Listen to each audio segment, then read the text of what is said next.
오늘 말씀은 맹인, 그러니까 날 때부터 맹인이 나오게 되는데 이 사람은 볼 수 없는, 그죠? 날 때부터 시각장애인으로 태어난 사람이었습니다. 그러니까 중도의 어떤 사고나 질병으로 시력을 잃었다면 그러면 어떤 사물을 보고 자랐기 때문에 설명을 하도 인지하고 알 수가 있는데, 이 사람은 날 때부터 맹인이었으니까 뭐 이를테면 봄에 휘날리는, 그죠? 눈꽃처럼 떨어지는 벚꽃이라든지, 아니면 정말 가을의 아름다운 울긋불긋한 단풍의 다채로움이라든지, 이런 거를 뭐 설명해도 알 길이 없죠.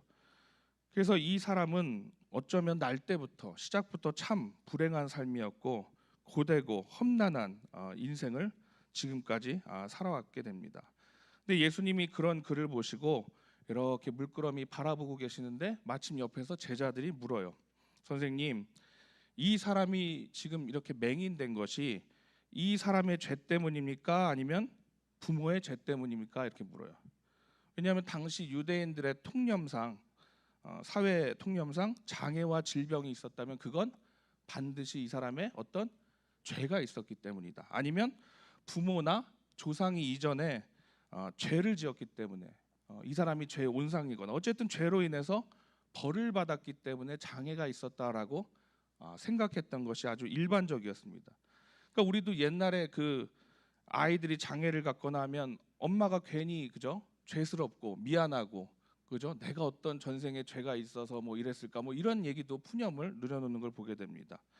지금은 안 그러지만 예전에는 자식을 낳지 못하거나 특별히 아들을 낳지 못하면, 그죠? 막 팔자가 사납다고 하고 죄가 많다라고 여겼던 그 과거들이 있습니다. 근데 이에 예수님이 이 질문 자체를 뒤엎는 답변을 하시는데, 3절을 한번 다시 보겠습니다. 3절을 한번 다시 읽어보면 좋겠습니다. 예수께서 대답하시되 이 사람이나 그 부모의 죄로 인한 것이 아니라 그에게서 하나님이 하시는 일을 나타내고자 하심이라. 아멘. 두 가지를 말씀하시는데, 첫 번째는 이 사람이나 부모의 죄가 아니라, 두 번째는 그에게서 하나님이 하시는 일을 나타내고자 하신다 그래요. 첫째는 죄 때문이 아니라고 분명히 말씀하십니다. 그러니까 다만 우리의 죄가, 그러니까 원죄가 완전히 사라졌다는 말은 아니에요. 그러니까 아담 이후로 우리의 원죄, 본질적인 죄는 있지만 어떤 도덕적이나 어떤 윤리적인 죄의 결과로 우리가 어떤 잘못을 저질러서 장애를 갖게 태어나는 것은 아니라고 분명히 말씀하고 계십니다. 두 번째는 이로 인해서 하나님의 일을 나타내고자 하신다는 표현 때문에, 자칫 그러면 어떤 질병이나 장애가 하나님의 어떠한 뜻과 목적에 의해서 생겨났는가, 하나님이 일부러 그렇게 하셨나 생각할 수 있는데, 이 장면은 사실 요한복음 9장만 가지고 이제 이렇게 설명되어져야 됩니다. 그러니까 이 사건을 일반화시키고 보편화시켜서 다 모든 어떤 장애와 질병에 대해서 적용하면 안 됩니다. 이 요한복음 9장에서만 특별히 주님께서 말씀하시기 위해서 이 일을 행하시는데, 그러면 도대체 어떤 중대한 말씀을 하시기 위해서 예수님이 이러한 비유를 들어서 또 이러한 일들로 우리에게 말씀을 하고 계시는가? 요한복음 좀 긴데 9장 39절에서 41절을 세 절인데 함께 좀 읽어보도록 하겠습니다. 함께 읽겠습니다. 예수께서 이르시되 내가 심판하러 이 세상에 왔으니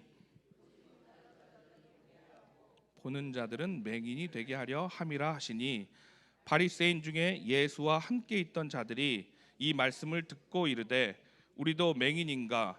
예수께서 이르시되 너희가 맹인이 되었더라면 죄가 없으려니와 본다고 하니 너희 죄가 그대로 있느니라. 아멘. 그러니까 우리는 어떤 사람인가 보면, 우리는 어쩌면 맹인보다도 못한, 그러니까 우리 인생 가운데 반드시 봐야 되어야 될 것을 보지 못하는 그러한 죄인인지도 모릅니다. 그래서 우리가 어떤 본다라는 것에 굉장한 착각을 가지고 살 때가 있는데, 본다가 곧 안다라고 우리가 착각하며 살 때가 있다는 거죠. 근데 실제로 우리 눈은 많은 어떤 착시 현상과 본 현상만을 가지고 그대로 판단하고 또 생각하는 경향이 있습니다. 그래서 사진 한 장을 좀 보면, 이 사진만 보면, 그죠? 어때요? 아주 인도적인 포로에게 이렇게 물을 주고 있는 무더위에 물을 주고 있는 사진인데 사실 이 사진의 전체적인 실상은 이렇습니다. 두 번째 사진을 보시면요, 그죠? 옆에 어때요? 총을 겨누고 있습니다. 그러니까 이 사진의 앞 사진만 봤을 때는 아주 그 포로를 사랑하고 인도주의적 측면이 있는 사진으로 볼 수 있는데 이 사진을 보니까 이해가 되는 거예요. 만일 여러분들이 이 사진을 왼쪽으로, 그러니까 총이 있는 여러분들의 오른쪽인가요? 오른쪽에 그 사진을만 봐서 쪼개면 그때는 아주 무자비한, 그죠? 포로를 학대하는, 총으로 위협하고 있는 그러한 사진으로 우리가 생각할 수 있습니다. 예수님은 오늘 이 맹인과의 사건을 통해서 진짜 맹인들은 누구인가 이렇게 설명하고 계시는 거예요. 그러니까 예수님과 그의 기적과 구원의 역사를 보고도 믿지 못하는 바리새인들, 마치 자신의 신앙에서 벗어나지 못하는 죄를 저지르고 있는 유대인들과 바리새인들과 종교 지도자들의 만행을 지금 꾸짖고 계십니다. 그래서 이 날 때부터의 맹인은 이제 진정한 주님을 만나서 눈이 떠지게 되고 구원받게 된 줄로 믿습니다. 우리가 7절의 말씀을 함께 보시면 우리가 잘 아는 실로암에 대한 설명이 나오는데 함께 읽겠습니다. 이르시되 실로암 못에 가서 씻으라 하시니 실로암은 번역하면 보냄을 받았다는 뜻이라. 이에 가서 씻고 밝은 눈으로 왔더라. 아멘. 실로암 못, 주님께 보냄을 받은 자로서 그 못에 가서 씻을 때 죄사함을 받게 되고 새로운 구원의 은혜를 입게 된 줄로 믿습니다. 많은 사람들이 와서 물어요. 야, 어떻게 눈이 떠지게 됐냐고. 너 날 때부터 맹인 아니었어? 근데 갑자기 어떻게 예수님을 만나서 눈이 떠지게 된 거야? 그를 아는 모든 마을의 사람이라면 그가 태어날 때부터 맹인인 것을 알았고 어떠한 삶을 살았는지 너무 잘 알았어요. 그래서 이 사람을 설명이 안 되니까 종교 지도자들인 바리새인들에게 데리고 가요. 또 묻는 거예요. 바리새인들이 너 어떻게 해서 눈을 떠지게 됐느냐? 너 날 때부터 맹인이었느냐? 그런데 도무지 이해하지도 못하고 믿지도 못합니다. 그래서 그 맹인이었던 사람의 누구를 불러요? 부모님을 부르게 돼요. 부모님을 불러서 당신 아들이 맞느냐? 이 사람이 진짜 이 아들이 날 때부터 맹인이었느냐? 이렇게 부모들을 소환해서 묻습니다. 그런데 결국 그 맹인이었던 사람의 진실된 증언에도 불구하고 오히려 그를 그 자신들의 공동체에서 쫓아내는 만행을 저질러 버리고 맙니다. 오늘 이 땅을 살고 있는 많은 사람들이 날 때부터 맹인이었던 우리의 어떤 가까운 이웃이 있다면 불쌍히 여기겠죠. 그런데 실상은 그렇게 큰 관심이 없습니다. 오히려 결정적인 순간에 냉대하고 소홀히 하고 무시할 때가 많이 있습니다.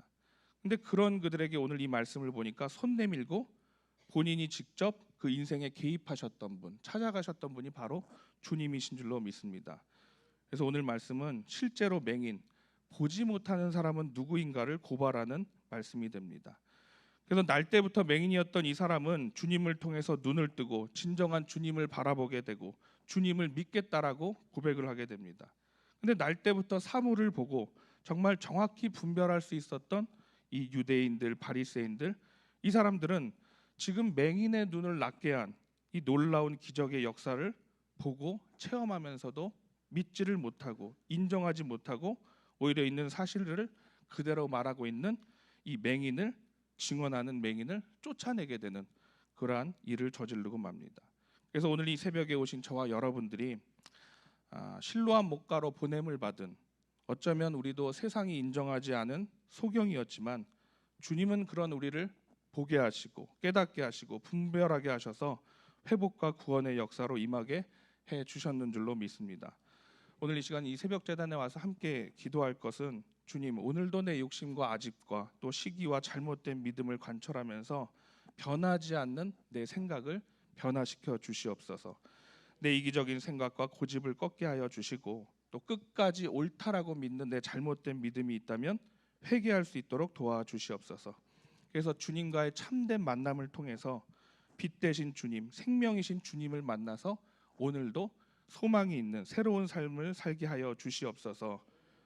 그래서 그런즉 누구든지 그리스도 예수 안에 있으면 새로운 피조물이라. 이전 것은 지나갔으니 보라 새 것이 되었도다. 그래서 오늘 이러한 삶을 사시는 저와 여러분들이 되시기를 간절히 바라고 기도합니다.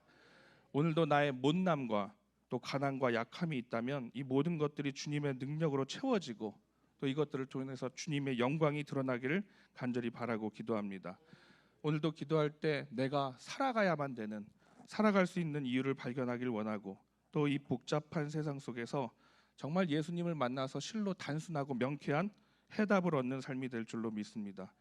실로암 목가를 통해서 우리도 어쩌면 보냄을 받았겠죠.